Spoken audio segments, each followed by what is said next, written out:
34 साल पहले पदयात्रा से राजनीति की शुरुआत करने वाले पांव पांव वाले भैया यानी शिवराज सिंह चौहान अब जब देश के कृषि मंत्री हैं तो फिर एक बार पदयात्रा पर हैं। लेकिन इस बार मिशन अलग है, विकसित भारत संकल्प पदयात्रा। इस पदयात्रा के साथ वे किसान, महिला सशक्तिकरण और अपने राजनीतिक भविष्य तीनों को एक साथ साधने की कोशिश कर रहे हैं। विदिशा में केंद्रीय मंत्री शिवराज सिंह चौहान से बात की हमारे सहयोगी अनुराग द्वारी ने।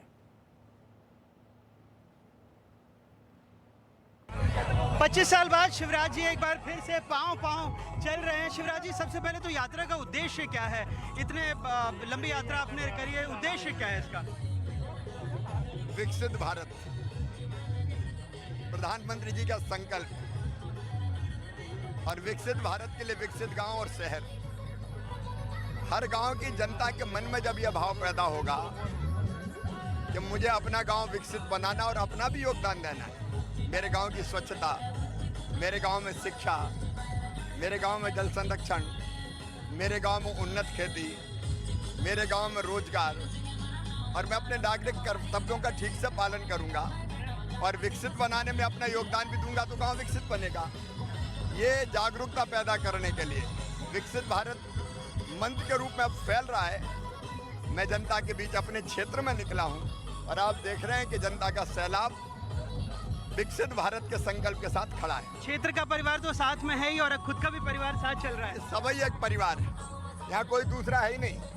जितने हैं सब अपना परिवार है।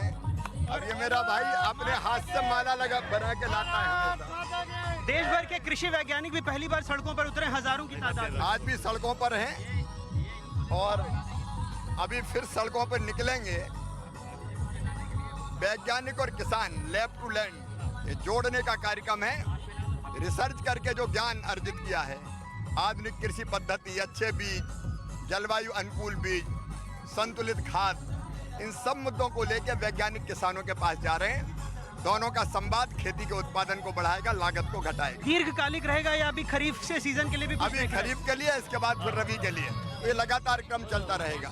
आप चूंकि पानी से भी जुड़े हुए हैं और आपने सख्ती दिखाई, कहा कि सिंधु जल समझौते पर पानी और खून साथ नहीं चल सकता, ऐसी ये क्यों आप कह रहे हैं और इसको रोकेंगे कैसे? तो प्रधानमंत्री जी ने कह दिया पानी और खून साथ साथ नहीं बह सकता। अन्यायपूर्ण फैसले को रद्द किया है, स्थगित किया है प्रधानमंत्री जी ने, उनको धन्यवाद।